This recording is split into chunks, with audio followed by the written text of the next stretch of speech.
अच्छी और सच्ची खबरों में सबसे पहले बात करेंगे प्रलय मिसाइल की, जिसकी एलएसी पर तैनाती की योजना है।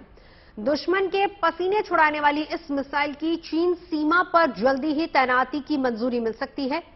अगले हफ्ते रक्षा मंत्रालय की हाई लेवल मीटिंग में हरी झंडी मिलने की उम्मीद है।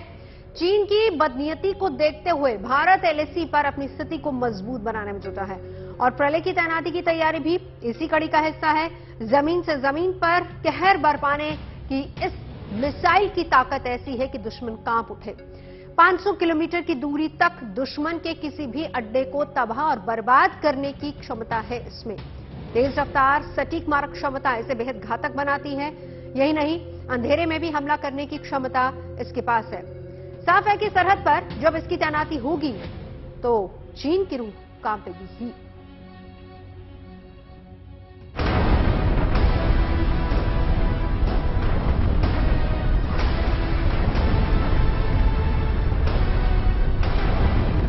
ये मिसाइल चीन को बेचैन कर देगी। ये मिसाइल हिंदुस्तान के दुश्मनों पर मौत बनकर बरसेगी। इसके सटीक निशाने से कोई भी दुश्मन बच नहीं पाएगा। इसका नेविगेशन सिस्टम छिपे हुए दुश्मनों को ढूंढ निकालेगा। दुश्मनों को नेस्तनाबूद करने की इसकी काबिलियत की वजह से इसे नाम दिया गया है प्रलय। हिंदुस्तान की सेना का ये ताकतवर योद्धा अब ड्रैगन पर प्रलय बनकर टूटने को तैयार है। चीन से तनातनी के बीच सेना ने इस मिसाइल को एलएसी पर तैनात करने की योजना बनाई है। इस मिसाइल की क्षमता ऐसी है कि इसकी तैनाती से ही चीन के पसीने छूट जाएंगे। इसकी रेंज ऐसी है कि चीन के तमाम बड़े शहर इसके दायरे में आ जाएंगे। सूत्रों के मुताबिक बहुत जल्द इस योजना को रक्षा मंत्रालय की मंजूरी मिल सकती है। हरी झंडी मिलते ही ये घातक मिसाइल सीमा पर भारत के नए सिपहसालार के तौर पर तैनात होने के लिए तैयार है। हिंदुस्तान हमेशा भविष्य की जरूरतों को भांपते हुए अपनी सैन्य तैयारियां दुरुस्त रखता है। एलएसी पर प्रलय मिसाइल की तैनाती इसका प्रमाण है।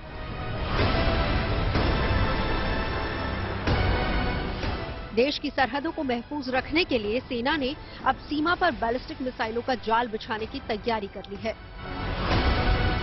घातक मिसाइलों का ये ऐसा सुरक्षा कवच होगा जिसे तोड़ने की हिमाकत कोई दुश्मन नहीं कर पाएगा। पूर्व सीडीएस जनरल बिपिन रावत भी सरहदों की हिफाजत के लिए हिंदुस्तान की मिसाइल ताकत को बढ़ावा देने पर जोर देते थे। नौसेना प्रमुख एडमिरल आर हरिकुमार ने हाल ही में इसका खुलासा किया था। अब सीमा पर हिंदुस्तान की ये तैयारियां प्रलय मिसाइल की शक्ल में सामने आने लगी हैं। प्रलय मिसाइल में ऐसी कई खूबियां हैं जिनके दम पर ये युद्ध के मैदान में दुश्मनों के लिए मौत का पैगाम ला सकती है। प्रलय मिसाइल का वजन 5 टन है। यह 1000 किलो तक विस्फोटक ले जा सकती है। इसकी रेंज 150 से 500 किलोमीटर तक है। ये मिसाइल इनिशियल गाइडेंस सिस्टम से लैस है। सॉलिड प्रोपेल्ड फ्यूल इसे रफ्तार देता है। ये परमाणु हथियार ले जाने में सक्षम है। चीन ने भी प्रलय जैसा ही एक मिसाइल, जिसे डोंगफेंग 12 कहते हैं, उसे डिप्लॉय किया हुआ है। डोंगफेंग 12 की रेंज 280 किलोमीटर तक है, लेकिन भारत का जो मिसाइल बनेगा प्रलय की रेंज 500 किलोमीटर तक होगी। यानी प्रलय डोंगफेंग 12 से काफी ज्यादा लंबी दूरी तक शत्रु को इजीली एंगेज कर पाएगा। पिछले साल दिसंबर में डीआरडीओ ने 2 बार इस मिसाइल का परीक्षण किया था। तभी से पूरी दुनिया में इस मिसाइल को लेकर सुगबुगाहट बढ़ गई थी। डीआरडीओ ने मिसाइल की बारीकियों का खुलासा नहीं किया है, लेकिन माना यह जा रहा है कि शॉर्ट रेंज बैलिस्टिक मिसाइल की तकनीक पर बनी है। अगर ये पृथ्वी 3 के प्लेटफॉर्म पर बनी है तो प्रलय के वॉरहेड की जरूरत के मुताबिक क्लस्टर म्यूनिशन, केमिकल वेपन और परमाणु हथियार भी लगाए जा सकते हैं। खास बात यह है कि इसे टाटा ट्रांसपोर्टर इरेक्टर लॉन्चर से आसानी से लॉन्च किया जा सकता है। यानी एलएसी पर इस मिसाइल को जरूरत के हिसाब से कहीं से भी लॉन्च किया जा सकता है। इस मिसाइल की रेंज 500 किलोमीटर है, लिहाजा चीन का एक बड़ा हिस्सा इस मिसाइल की रेंज में आ जाएगा। यही वजह है कि प्रलय की तैनाती चीन की बेचैनी का सबब बन जाएगी। एलएसी पर प्रलय मिसाइल के तैनात होने के बाद चीन की फौजों के tactical control centres, communication centres, command and control centres तथा उसके कुछ एयरफील्ड भी प्रलय की जहद में आ जाएंगे। यानी हम प्रलय को लॉन्च करके दुश्मन को और उसकी जो सेकंड इचेलॉन्स हैं या उसके जो सपोर्ट एलिमेंट्स हैं उनको दूर से ही नेस्तनाबूद कर पाएंगे। प्रलय मिसाइल की रफ्तार करीब 2000 किलोमीटर प्रति घंटे की हो सकती है, यानी लॉन्च होने के बाद कुछ ही पलों में ये दुश्मन के खेमे में तबाही मचा सकती है। इसका सटीक निशाना टारगेट को पूरी तरह से ध्वस्त कर सकता है। इसकी सटीकता 10 मीटर यानी करीब 33 फीट है, यानी ये मिसाइल 33 फीट के दायरे में मौजूद दुश्मन के बंकर और तोपों को पूरी तरह से नष्ट कर सकती है। एलएसी पर प्रलय मिसाइल को इसलिए तैनात किया जाएगा क्योंकि हमारी जो लॉन्ग रेंज तोपें हैं जैसे कि बोफोर्स, उनसे दुश्मन के टारगेट को 40 किलोमीटर की दूरी से एंगेज कर सकते हैं।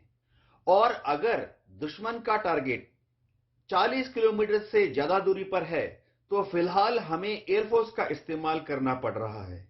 हाँ, एयरफोर्स को तो सब जगह नहीं बुला सकते, इसीलिए हमें प्रलय जैसी मिसाइल्स चाहिए जो कि दुश्मन के ऊपर 150 किलोमीटर से 500 किलोमीटर की दूरी पर जाकर हमला कर सके। शॉर्ट रेंज मिसाइल होने की वजह से इसे देश के पश्चिमी, पूर्वी और उत्तरी सीमा के लिए बेहद कारगर मिसाइल माना जा रहा है। प्रलय मिसाइल में ऐसी तकनीक का इस्तेमाल किया गया है जिससे ये रात में भी अपने टारगेट पर सटीक निशाना लगा सकती है। इंफ्रारेड और थर्मल स्कैनर इसे रात के अंधेरे का सटीक निशानेबाज बना देते हैं। पड़ोसी मुल्कों की हरकतों की वजह से भारत को अपनी सैन्य तैयारियां हमेशा पुख्ता रखनी होती हैं। चीन की चालबाजी और पाकिस्तान की नापाक हरकतों का जवाब हमेशा हिंदुस्तान अपनी ताकत के दम पर देता रहा है। अब सरहद पर प्रलय जैसी आधुनिक मिसाइलों का जाल बिछने से हिंद की ताकत और बढ़ जाएगी। मिसाइलों का ये चक्रव्यूह हिंदुस्तान की सरहदों को हमेशा दुश्मनों से महफूज रखेगा। Bureau report, good news today.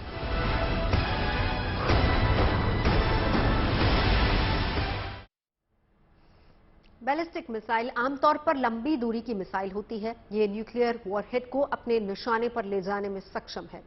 इस मिसाइल की मदद से अपने देश से ही दुश्मन देश पर हमला किया जा सकता है और इसके जरिए हवा, पानी और आकाश से कहीं भी टारगेट पर हमला हो सकता है और उसे ध्वस्त भी किया जा सकता है। ये अपने टारगेट तक का रास्ता ऑर्बिटल बैलिस्टिक मार्ग के जरिए तय करती है, यानी कि धरती की निचली कक्षा से होते हुए ये टारगेट तक पहुंचती है। अब आपको हम ये भी बताते हैं कि प्रलय के अलावा भारत के पास ऐसी कौन कौन सी बैलिस्टिक मिसाइलें हैं। अग्नि मिसाइल सीरीज की जो मिसाइल है वो 6 वेरिएंट्स में है। 7वां तैयार हो रहा है। अग्नि 1, अग्नि 2, अग्नि 3 सीमा पर तैनात है। अग्नि 1 मीडियम रेंज की बैलिस्टिक मिसाइल है और इसकी रेंज 900 से 1200 किलोमीटर है। अग्नि 2 की बात करते हैं। मीडियम रेंज की बैलिस्टिक मिसाइल है, मारक क्षमता है 2000 से 3500 किलोमीटर। अग्नि 3 इंटरमीडिएट रेंज बैलिस्टिक मिसाइल है और इसकी रेंज 3500 से 5000 किलोमीटर है। अग्नि 4 इंटरमीडिएट रेंज बैलिस्टिक मिसाइल है और इसकी मारक क्षमता 4000 किलोमीटर है। अग्नि 5 इंटरकॉन्टिनेंटल बैलिस्टिक मिसाइल है और इसकी रेंज है 7000 किलोमीटर। अग्नि 6 का निर्माण जारी है और इसकी रेंज 12000 से 16000 किलोमीटर की होगी। पृथ्वी पहली स्वदेशी सतह से सतह पर मार करने वाली बैलिस्टिक मिसाइल है। इसके भी 3 वेरिएंट्स हैं और तीनों सेना के लिए तैनात हैं। पृथ्वी 1 शॉर्ट रेंज बैलिस्टिक मिसाइल, इसकी रेंज 150 किलोमीटर है। हथियार ले जाने की क्षमता 1000 किलोग्राम की है और सटीकता 10 से 50 मीटर तक है और इसे 1994 में सेना में शामिल किया गया था। पृथ्वी 2 शॉर्ट रेंज बैलिस्टिक मिसाइल है। इसकी रेंज 250 से 350 किलोमीटर है। हथियार ले जाने की क्षमता 500 से 1000 किलोग्राम के बीच है। 2003 में इसे सेना में शामिल किया गया था। पृथ्वी 3 शॉर्ट रेंज बैलिस्टिक मिसाइल और इसकी मारक क्षमता 350 से 750 किलोमीटर की है। इसकी हथियार ले जाने की क्षमता 500 किलोग्राम है और इसका 2000 में पहली बार परीक्षण किया गया था। प्रहार स्वदेशी विकसित कम दूरी की बैलिस्टिक मिसाइल है और इसकी रेंज है 150 किलोमीटर। ये दुश्मन के बंकरों, कमांड और कंट्रोल सेंटर्स पर पलक झपकते ही हमला कर सकती है। शौर्य मध्यम दूरी की बैलिस्टिक मिसाइल है। इसकी रेंज है 3500 किलोमीटर की। 50 किलोमीटर की ऊंचाई तक का ये जा सकती है और 200 से 1000 किलोग्राम तक हथियार ले जाने में सक्षम है। धनुष स्वदेशी तकनीक से बनी पृथ्वी 3 मिसाइल का नौसैनिक वर्जन है ये। इस बैलिस्टिक मिसाइल को भारतीय नौसेना के लिए तैयार किया गया है और ये 250 से 1000 किलोग्राम तक हथियार ले जाने में सक्षम है। K-15 सागरिका सबमरीन से लॉन्च होने वाली बैलिस्टिक मिसाइल है। इसकी रेंज करीब 750 किलोमीटर है। ये 9260 किलोमीटर प्रति घंटे की रफ्तार से दुश्मन की ओर बढ़ती है और ये सभी मिसाइल परमाणु हथियार ले जाने में सक्षम है। वैसे भारत के पास हर तरह की मिसाइलें मौजूद हैं, कम दूरी से लेकर आधी दुनिया तक पहुंचकर तबाही मचाने वाली मिसाइलों तक। जमीन से हवा और हवा से पानी या फिर पानी के अंदर निकलकर जमीन या फिर हवा में दुश्मन के होश उड़ा देने वाली मिसाइलें सब भारत के पास हैं। और अब बात उस अदृश्य योद्धा की जो समंदर में दुश्मन की कारस्तानियों पर नकेल कसने के लिए कदम बढ़ा चुका है, जिसने देश की नौसेना की ताकत में और इजाफा कर दिया है। दुश्मन देश के नापाक मंसूबों को नाकाम करने के लिए जमीन आसमान से लेकर समुद्र तक में ताकत बढ़ाई जा रही है। अब नौसेना को 5वीं स्कॉर्पियन पनडुब्बी मिल गई है।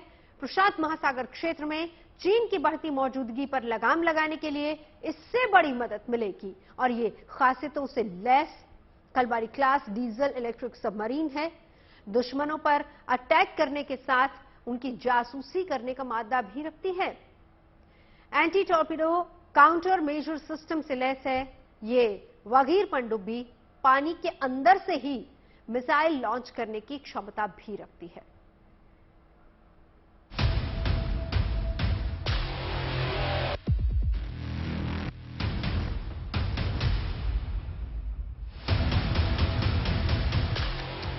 समंदर का ताकतवर योद्धा,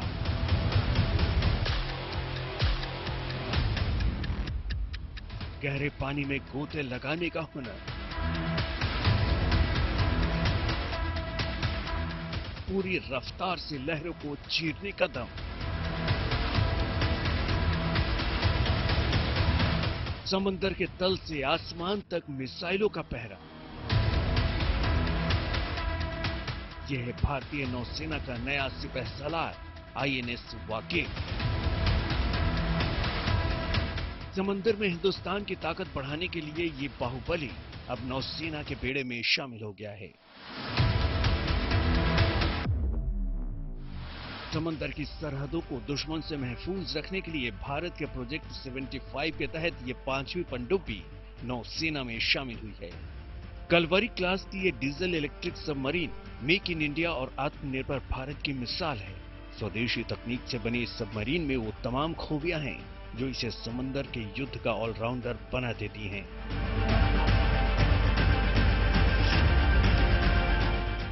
INS वागीर आधुनिक नेविगेशन और ट्रैकिंग तकनीक से लैस है। ये समंदर में बारूदी सुरंग बिछाने में सक्षम है। एंटी सबमरीन वॉरफेयर में इसका कोई मुकाबला नहीं है। निगरानी और खुफिया जानकारी जुटाने में भी ये सक्षम है। इसमें 533 mm के 6 टॉर्पीडो ट्यूब हैं। इनसे 18 टॉर्पीडो मिसाइल लॉन्च की जा सकती हैं। INS Vagir 107 anti ship missile launch करने में सक्षम है।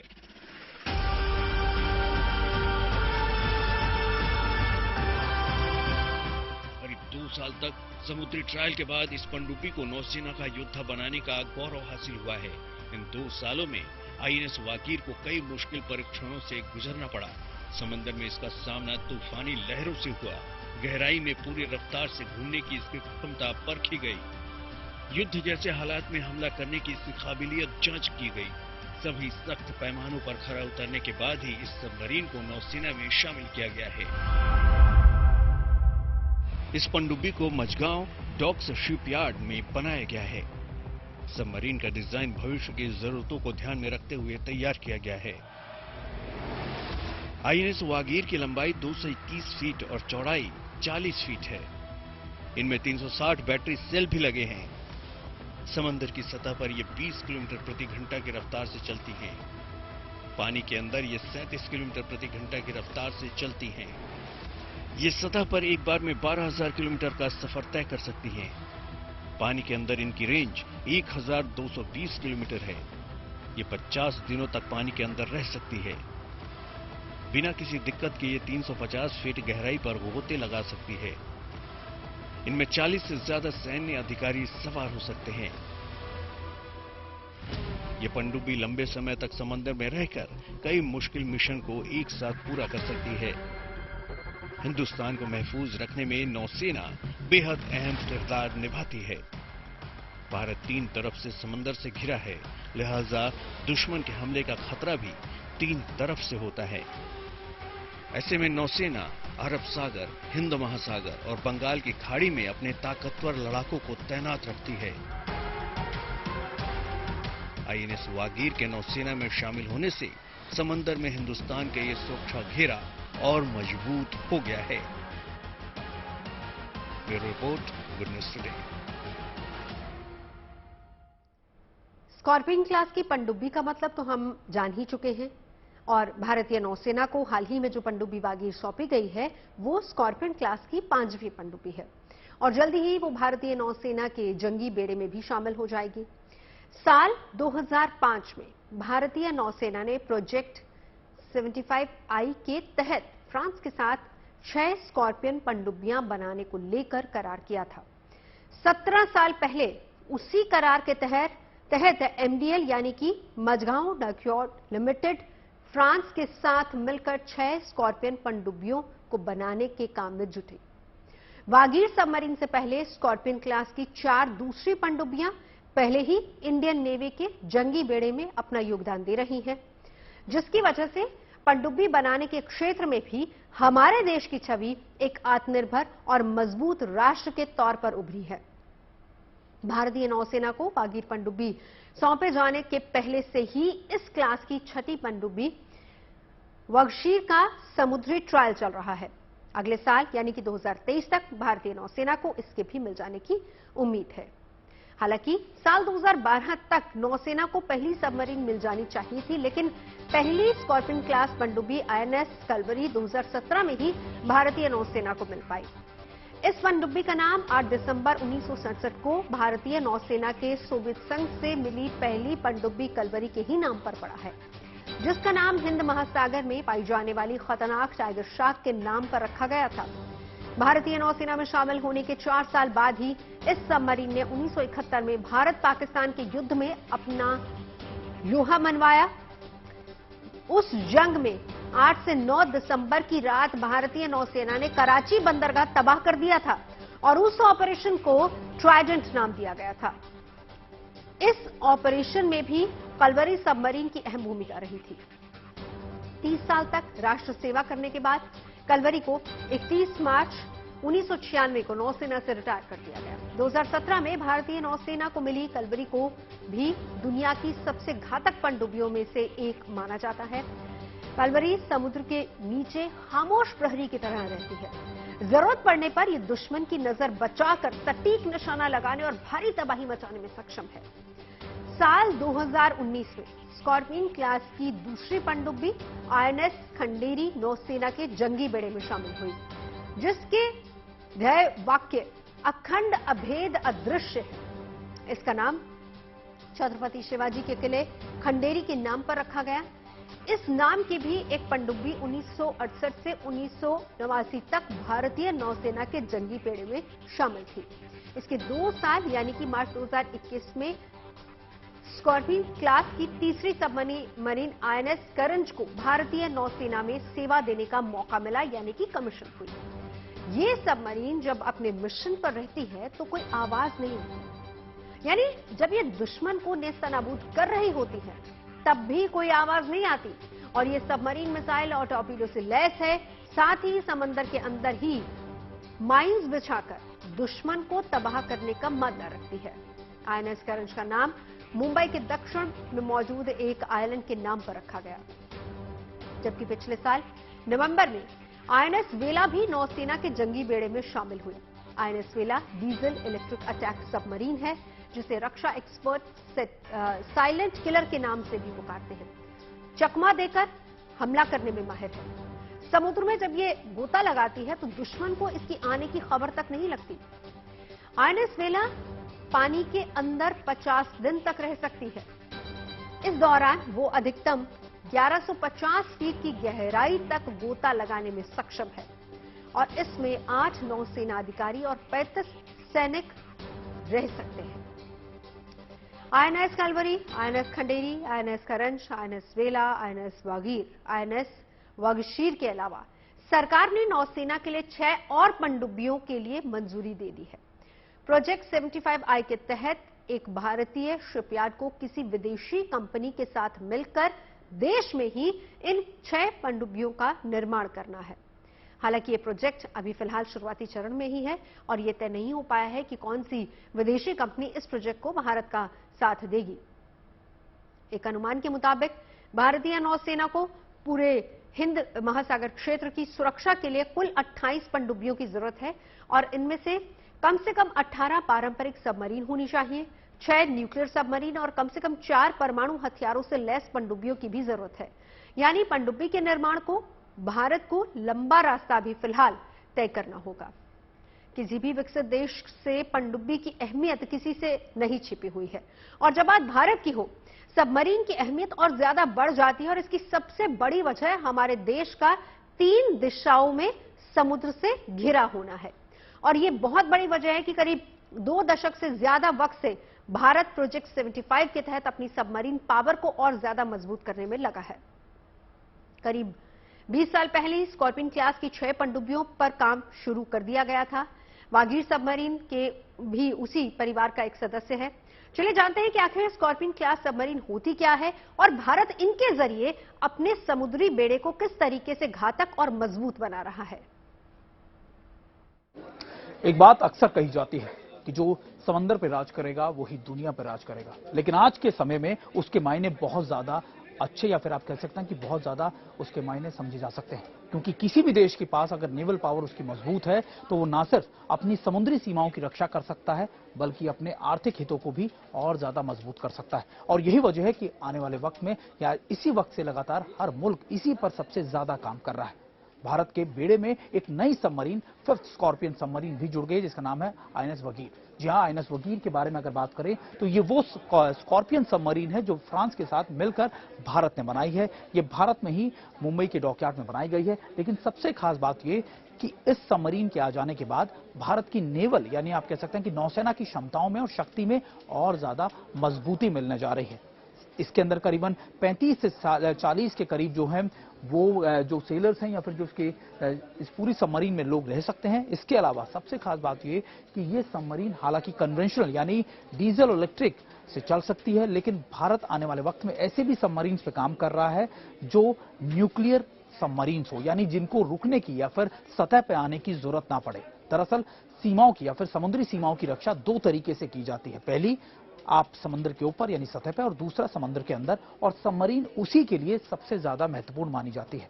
आने वाले वक्त में भारत के पास हालांकि अभी 15 से 16 सबमरीन हैं, लेकिन ये नंबर्स और ज्यादा बढ़ सकते हैं क्योंकि भारत बहुत तेजी से अपनी समुद्री क्षमता या फिर आप कह सकते हैं शक्ति को बढ़ाने के लिए काम कर रहा है। अभी हालांकि सबमरीन के आ जाने के बाद दूसरी यानी 6 स्कॉर्पियन सबमरीन भी अगले साल 2023 तक भारत के पास आ जाएगी, लेकिन माना यही जा रहा है कि भारत अब कन्वेंशनल सबमरीन के साथ साथ न्यूक्लियर सबमरीन पर भी काम कर रहा है। भारत के पास कन्वेंशनल सबमरीन के साथ साथ आपका बैलिस्टिक मिसाइल सबमरीन भी मौजूद है और क्रूज मिसाइल सबमरीन के साथ साथ ऐसी कई सबमरीन हैं जिन पर अभी भी ऐसे ही काम किए जा रहे हैं। हालांकि ये तस्वीरें हम आपको दिखा रहे हैं और ये बताने की कोशिश कर रहे हैं कि भारत की जो नेवल पावर है यानी उसकी जो शक्ति है वो पिछले कई दशकों से किस तरीके से बदली है, किस तरीके से बढ़ी है, और अभी इसी बात को लेकर आगे माना जा रहा है कि इस सबमरीन के साथ साथ कई ऐसी और सबमरीन है जो जल्द ही भारतीय नौसेना के बेड़े में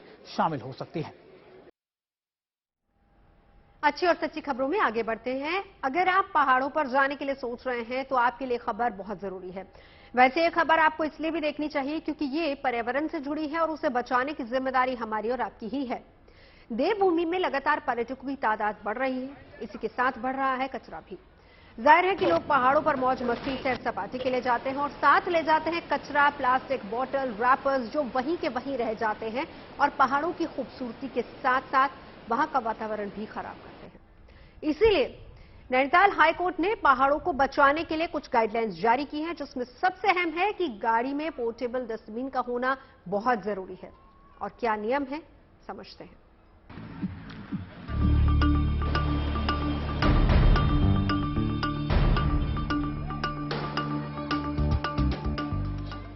देवभूमि में इन दिनों सैलानियों की भीड़ है। लाखों पर्यटक पहाड़ों पर पहुंच रहे हैं और उनके साथ में पहाड़ों पर जा रहा है कूड़ा। हालात ये हैं कि बर्फ से ढके पहाड़ अब कूड़े के पहाड़ बनते जा रहे हैं। देवभूमि की इस तस्वीर को देखते हुए सरकार और प्रशासन सतर्क जरूर है, लेकिन फिर भी पहाड़ों पर कूड़ा बढ़ता जा रहा है। और यही वजह है कि नैनीताल हाईकोर्ट को इस मामले पर सख्त रुख अपनाना पड़ा है। जो प्लास्टिक पैकेजिंग मटेरियल ब्रांड्स हैं जो उत्तराखंड में व्यापार कर रहे हैं, उनको भी उच्च न्यायालय ने निर्देश दिए हैं कि जो भी वो व्यापार कर रहे हैं उसका एक EPW प्लान सेंट्रल पोर्टल पर जरूर अपलोड करें। EPW प्लान यानी एक्सटेंडेड प्रोड्यूसर्स रिस्पॉन्सिबिलिटी प्लान होता है, जिसमें बताया जाता है कि जो भी प्लास्टिक पैकेजिंग वो बना रहे हैं, मैन्युफैक्चर कर रहे हैं या इंपोर्ट कर रहे हैं, उनका डिस्पोज ऑफ कैसे किया जाएगा, इसका पूरा ब्यौरा जो है वो सरकार को देना है। यदि ऐसा नहीं होता है तो ब्रांड का रजिस्ट्रेशन भी कैंसिल हो सकता है और उनको बैन भी किया जा सकता है। उत्तराखंड में प्लास्टिक कचरे पर पूर्ण रूप से प्रतिबंध लगाने को लेकर जनहित याचिका दायर की गई, जिस पर सुनवाई के दौरान नैनीताल हाईकोर्ट ने उत्तराखंड सरकार और प्रशासन को कड़े आदेश दिए। हाईकोर्ट ने अधिकारियों को कागजों पर नहीं, फील्ड में उतरकर काम करने की सख्त हिदायत दी। कोर्ट ने प्रदेश की सभी जिला पंचायतों को नोटिस जारी कर पूछा है कि उन्होंने कूड़ा हटाने के लिए क्या इंतजाम किए हैं। साथ ही राज्य सरकार को ये भी आदेश दिया गया है कि राज्य की सीमा में जितनी भी गाड़ियां बाहर से आती हैं, उनमें पोर्टेबल डस्टबिन लगाना जरूरी होगा। और जिन वाहनों ने अपना रजिस्ट्रेशन राज्य प्रदूषण नियंत्रण बोर्ड में नहीं किया है, वो भी 15 दिन के भीतर अपना पंजीकरण अवश्य करा ले। कोर्ट ने आज डायरेक्ट किया है कि जो सेंट्रल पोल्यूशन कंट्रोल बोर्ड ने सिंगल यूज प्लास्टिक के बैन को इम्प्लीमेंट करने के बारे में जो मॉडलिटी एस्टेब्लिश की है, जो आदेश जारी किए हैं, उनका 100% पालन राज्य में किया जाए और उसी मेथड पर जो direction central pollution control board की उनका अनुपालन किया जाए। और साथ ही स्टेट पोल्यूशन कंट्रोल बोर्ड को डायरेक्ट किया है कि वो जितनी भी कंपनी उत्तराखंड में EPR के अंदर आती हैं जो प्लास्टिक पैकेजिंग से संबंधित हैं, उन सबके EPR plan timely central portal पर अपलोड करें। और सेंट्रल पोल्यूशन कंट्रोल बोर्ड को भी डायरेक्शन दिए कि जो कंपनीज उनके यहाँ रजिस्टर्ड हैं लेकिन उत्तराखंड में काम करती हैं, तो उनका कलेक्ट बैक प्लान क्या है, ये भी वो पोल्यूशन कंट्रोल बोर्ड स्टेट का जो है उसके साथ शेयर करें। सभी जिलों की रिपोर्ट आने के बाद एक बार फिर से फरवरी के दूसरे सप्ताह में इस मामले पर सुनवाई होगी, लेकिन तब तक हाईकोर्ट ने व्यवस्था को सुधारने के लिए सरकार को सख्त हिदायत दे दी है। गवर्नमेंट को ये भी आदेश दिया है कि वो इस बात को कंसीडर करे कि जो राज्य में जितने भी टूरिस्ट व्हीकल आते हैं, टैक्सीज हैं, प्राइवेट व्हीकल्स हैं, जब भी वो उत्तराखंड की सीमा में एंटर करते हैं या उत्तराखंड के अंदर ट्रैवल करते हैं, तो उसमें एक जो पोर्टेबल डस्टबिन होता है उसको इंस्टॉल करने की व्यवस्था रूल्स में की जाए। और इसके बारे में स्टेट गवर्नमेंट अगली तारीख तक कोई निर्णय लेके कोर्ट को बताए। और साथ ही कोर्ट ने कमिश्नर कुमाऊं और कमिश्नर गढ़वा को ये डायरेक्शन दी है कि सॉलिड वेस्ट मैनेजमेंट को लेकर जितने भी पूर्व के आदेश है कोर्ट के, उनका अनुपालन करें और सभी जगह पर सॉलिड वेस्ट मैनेजमेंट फैसिलिटीज अगली तारीख तक फंक्शनल हो जाएं। जाहिर है बाहर से आने वाले पर्यटक अब प्रदेश में आसानी से प्लास्टिक कचरा नहीं फेंक पाएंगे। उत्तराखंड में आने वाले पर्यटकों पर पुलिस और प्रशासन की कड़ी नजर रहेगी। इतना ही नहीं, आदेश का पालन नहीं करने वालों पर कड़ी कार्रवाई भी की जा सकती है। देहरादून से अंकित शर्मा के साथ bureau report, good news today. दरअसल उत्तराखंड पर्यटन के लिहाज से बहुत बड़ा राज्य है और यहाँ पर हर साल लाखों श्रद्धालु चारधाम यात्रा से लेकर पहाड़ी इलाकों पर घूमने फिरने सैर सपाटे तक के लिए आते हैं। लेकिन परेशानी ये है कि श्रद्धालु और सैलानी पहाड़ों पर प्लास्टिक की बोतलें, खाने के पैकेट्स अपने साथ ले आते हैं और उन्हें इस्तेमाल करने के बाद वहीं छोड़ जाते हैं। रास्तों में कहीं भी प्लास्टिक फेंका हुआ आपको दिख जाएगा। ऐसा नहीं है कि इन जगहों पर कूड़ेदान की व्यवस्था नहीं रहती, पर फिर भी लोग आदतन यूं ही रास्ते में प्लास्टिक का कचरा फेंक देते हैं। प्रशासन की तरफ से श्रद्धालुओं और सैलानियों को इसके लिए आगाह भी किया जाता है। कई जगहों पर बोर्ड्स भी लगाए हुए हैं ताकि सैलानियों को अलर्ट किया जा सके, लेकिन फिर भी इसका असर नजर नहीं आता और यही वजह है कि अदालत ने अब इस पर सख्ती दिखाई है। अदालत ने सरकारी अधिकारियों की भी पेशी हुई। उन लोगों ने अदालत को बताया कि कुमाऊं में 782 कचरे के ढेर चिन्हित किए गए हैं, जिनमें 500 को साफ कर दिया गया है, लेकिन बस इतना काफी नहीं है। केंद्र और राज्य सरकार की ओर से राज्य के लिए प्लास्टिक कचरे को लेकर जो नियम बनाए गए हैं उसका पालन बहुत जरूरी है। पहाड़ों पर जगह जगह पर कूड़े के ढेर बहुत बड़ी समस्या पैदा करते हैं। पहाड़ों पर कचरा साफ करना आसान बात भी नहीं है। ग्लेशियर्स है, ऊंचे पर्वत चोटियां हैं, ये भी एक समस्या और बड़ी हो जाती है। यहाँ तापमान कम होने की वजह से भी कचरा जल्दी गलता नहीं है, यानी कि डिकम्पोज नहीं होता है। और पहाड़ी इलाकों में समय समय पर होने वाली बारिश कचरे को बहाकर ले जाती है और दूसरे इलाकों में पहुंचा देती है। इससे समस्या और ज्यादा विकराल हो जाती है। पर्यावरण संरक्षण और प्रदूषण नियंत्रण बोर्ड के मुताबिक 2021 और 22 की रिपोर्ट पर अगर गौर किया जाए तो हर साल प्रदेश में करीब 44,000 टन प्लास्टिक कचरा निकलता है, जिसमें ज्यादातर हिस्सा प्लास्टिक का होता है। खाने के पैकेट्स इसमें बहुत ज्यादा मिलते हैं। पिछले कुछ वर्षों में पूरे उत्तराखंड राज्य में अलग अलग कारणों से कचरा प्रबंधन एक बहुत बड़ी समस्या बनकर के उभरी है। तो चाहे वो शहरी क्षेत्र हैं, चाहे ग्रामीण क्षेत्र हैं, चाहे पर्यटन और तीर्थाटन के स्थल हैं, तो जहां पोर्टेबल डस्टबिन की व्यवस्था कायम करने का एक तरीका है, इसी के साथ में बहुत सारे अन्य ऐसे माध्यम हैं जहां पर काम करने की आवश्यकता है। रिस्पॉन्सिबल टूरिज्म को प्रमोट करने की आवश्यकता है। यही उम्मीद की जानी चाहिए कि राज्य सरकार और उसकी तमाम इकाइयां, प्रशासनिक इकाइयां ये सुनिश्चित करेंगी कि माननीय उच्च न्यायालय के जो आदेश हैं उसका अनुपालन निरंतरता के साथ में राज्य में सभी 13 जिलों में किया जाएगा और इसके अलावा भी कचरा प्रबंधन की व्यवस्था को और दुरुस्त किए जाने की तरफ सार्थक कदम और प्रयास किए जाएंगे। उत्तराखंड हाईकोर्ट के फैसले से साफ है कि देवभूमि में जाने वाले हर सैलानी को पोर्टेबल कूड़ेदान साथ ले जाना होगा। तो सैलानी इस बात का खास ख्याल रखें कि उन्हें अपनी गाड़ी के साथ एक पोर्टेबल कूड़ेदान ले जाना है। हाईकोर्ट के इस फैसले का उत्तराखंड वासियों ने भी स्वागत किया है और देवभूमि को साफ रखने के लिए सैलानियों से अपील की है कि वो अपने साथ पोर्टेबल कूड़ेदान जरूर लेकर आएं। जो नैनीताल के लिए या पहाड़ों के लिए, हमारे उत्तराखंड के लिए जो हाईकोर्ट ने ऑर्डर दिया है कि प्लास्टिक के जो कूड़ा है वो हर टैक्सी में एक डस्टबिन बनाया जाए, वो बहुत बढ़िया डिसीजन है कोर्ट का। हम उसका स्वागत करते हैं और इसी तरीके से हम ये उम्मीद भी करते हैं और अपनी वेबसाइट्स में भी हम लोग डालेंगे कि जो भी टैक्सी से या अपनी प्राइवेट व्हीकल से बाहर से आ रहे हैं टूरिस्ट, वो एक डस्टबिन जरूर रखें गाड़ी में, ताकि उसी डस्टबिन में वो कूड़ा डालें और उसे लिटर जगह जगह ना करें। इससे पूरे पहाड़ भी गंदे होते जा रहे हैं, साथ में परेशानियां बनते जा रही हैं। कूड़े को गाय खाती है और इस तरीके से कई सारी चीजें वो हमारे नुकसानदायक भी हो रहा है। सुप्रीम कोर्ट से आई खबर की कर लेते हैं जो देश की न्यायिक प्रणाली के लिए शुभ संकेत की तरह है। पिछले chief justice of India U U Lalit के कार्यकाल में तेजी से मामलों को निपटाने का सिलसिला मौजूदा मुख्य न्यायाधीश डीवाई चंद्रचूड़ के दौर में भी जारी है। पद संभालने के 1 महीने के 7 दिन के अंदर ही उन्होंने 6,844 मामलों को निपटा दिया है, जिनमें 2,511 मामले जमानत से जुड़े हैं, जबकि बाकी केसेस ट्रांसफर याचिकाओं से जुड़े मामले थे। यानी नए सीजेआई डीवाई चंद्रचूड़ के नेतृत्व में सुप्रीम कोर्ट ने औसतन हर रोज 236 मामलों का निपटारा किया है। और आंकड़ों की इस बाजीगरी को समझने के लिए चलते हैं मेरे सहयोगी संजय शर्मा के पास। सुप्रीम कोर्ट में लंबित मुकदमों का पहाड़ और निपटारे की रफ्तार, इन दोनों में अभी नेक एंड नेक फाइट चल रही है, यानी मुकाबला जारी है। सुप्रीम कोर्ट में नए मुकदमे जितने आ रहे हैं, पिछले मुकदमों का अंबार जितना ज्यादा है और बाकी मुकदमों की सुनवाई और निपटारा, इसकी रफ्तार, इसे लेकर जो आंकड़े जारी किए गए हैं उससे साफ पता चलता है कि पिछले 1.25 महीने में मुकदमों के निपटारों की रफ्तार काफी बढ़ी है।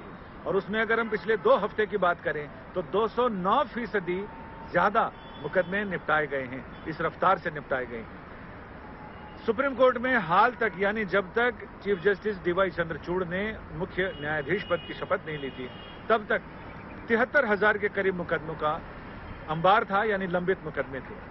पिछले 1.25 महीने में 6,844 मुकदमे निपटाए गए हैं। इसमें रोजाना की अगर हम बात करें तो औसतन 226 मुकदमे निपटाए गए हैं और औसत करें तो जमानत और ट्रांसफर पिटीशंस जिनका निपटारा हुआ है 90 मुकदमे रोज निपटे हैं। ये अलग बात है कि एक मुकदमे के साथ साथ कई सारे मुकदमे साथ साथ चलते हैं, यानी एक ही पिटीशन में बहुत सारी फाइलें होती हैं, बहुत सारे मुकदमेबाज होते हैं या बहुत सारे पक्षकार होते हैं, तो उन सबको इसमें शामिल किया जाता है। पिछले 2 हफ्ते की बात करें तो ये रफ्तार 209 के करीब थी, यानी 209% की रफ्तार से आगे मुकदमे चले हैं, जिनमें 2511 मुकदमे 2511 यानी लगभग 2500 मान सकते हैं वो जमानत के मुकदमे थे और बाकी सारे ट्रांसफर पिटीशंस थे। 5898 इन सवा महीनों में 5898 मुकदमे नए दाखिल हुए हैं और जिसमें 5 से 16 दिसंबर के बीच का हफ्ता अगर हम लें तो 2697 नए मुकदमे दाखिल हुए और निपटारा हुआ 5642 का, जिसमें अब इनकी संख्या जो लंबित मुकदमों की संख्या वो घटकर 68,835 हो गई है। तो ऐसे में उम्मीद की जानी चाहिए कि आगे आने वाला साल 2023 इसी रफ्तार से अगर हम चलते रहे तो शायद जल्दी ही मुकदमों का एक पहाड़ बहुत छोटी पहाड़ी रह जाएगा और उसे साफ करना आसान होगा। यानी ये पुरानी कहावत है जिसमें कहा गया है कि न्याय हो और होते हुए दिखे भी। अदालत ने आंकड़े इसीलिए जारी किए हैं कि देश की जनता को भरोसा हो, विश्वास हो और अदालत ये बता सके कि न्याय हो भी रहा है और होते हुए दिख भी रहा है। गुड न्यूज टुडे के लिए कैमरामैन प्रेमचंद मिश्रा के साथ संजय शर्मा, दिल्ली से। खबरें सच्ची होनी चाहिए, अच्छी खुद ब खुद लगती हैं। Navjot Randhawa signing off. आप सुनते रहिए गुड न्यूज और देखते रहिए गुड न्यूज टुडे।